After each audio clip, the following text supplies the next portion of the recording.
సాగర్,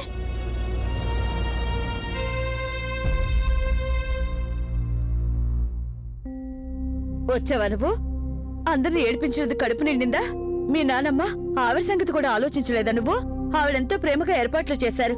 పైగా నీ స్నేహితులు కూడా వచ్చి వెళ్ళిపోయారు నిన్ను కలవకుండా.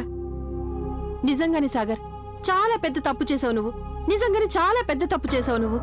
మీకు ఒక విషయం చెప్పనా? నా ప్రిన్స్ అయితే ఎప్పుడు ఇలాంటి పని చేయలేదు.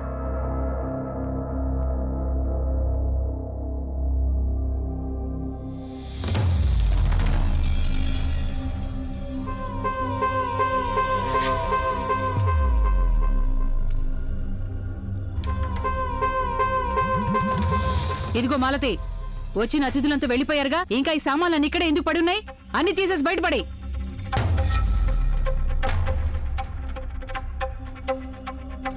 అలాగే పాయసం ఒకటి చేసి పెట్టారుగా, అది కూడా తీసుకెళ్లి బయటపడి.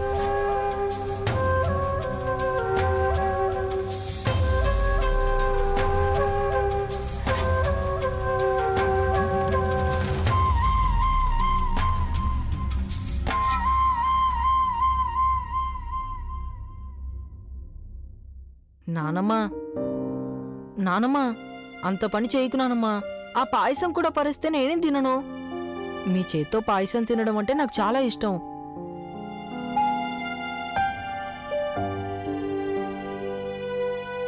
మీ మనవడి పుట్టినరోజు నాడు ఉపవాసం ఉంచుతారా?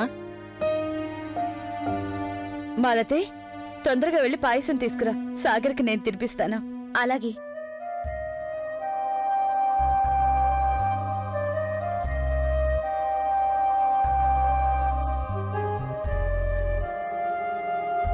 సాగర్, రానన్నా, నేను నీకు తినిపిస్తాను.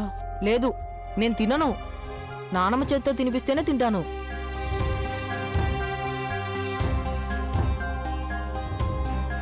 నానమ్మ చేతులతో తినిపిస్తే అందులో ఆనందమే వేరు. అవునా? ఇప్పటికి గుర్తొచ్చిందా నీకు మీ నానమ్మ? వెళ్ళావుగా గంగ దగ్గరికి, తనని అడగచ్చు కదా, తనే పాయసం ఉండి నీకు తినిపించేది. లేదు నానమ్మా, తను 1వ నెంబర్ పొగరబోతు. తనేం తినిపిస్తుంది నాకు పాయసం? నాకంతా అర్థమైపోయింది నానమ్మా. తనెప్పటికీ మారదని తెలిసింది. తనేదో చాలా గొప్పదనుకుంటుంది. నేను తనతో అస్సలు మాట్లాడను.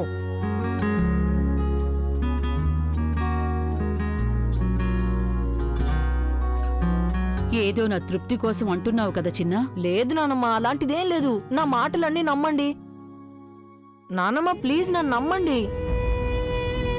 సరే అయితే తినిపించకండి. నేను కూడా ఏమి తినను. ఆకలితోనే ఉండిపోతాను.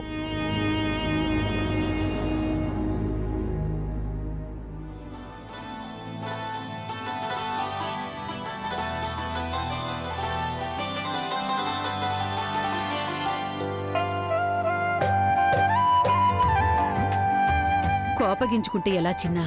నీకోసమేగా పాయసం చేశాను, నీకెందుకు తినిపించను? ఉండు, ఇలా ఇవ్వు పాయసం.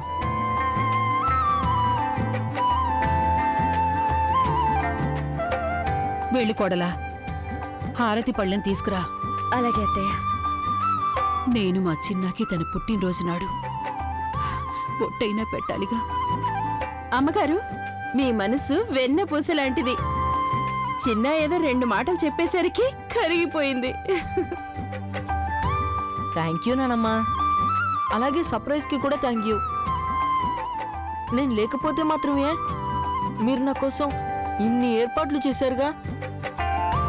సారీ నానమ్మా, నేను మిమ్మల్ని చాలా కష్టపెట్టాను.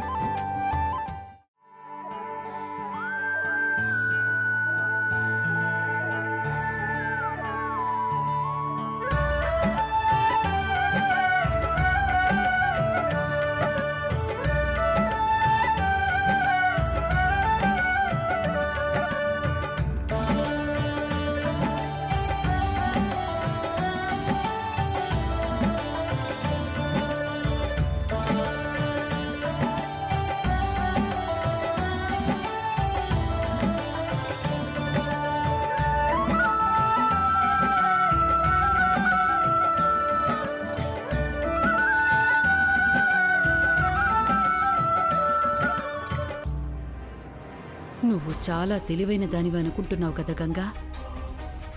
మా చిన్న మీద ప్రేమతో నేను నీ ముందు తల ఉంచుతానని పొరపాటున కూడా అనుకోకు.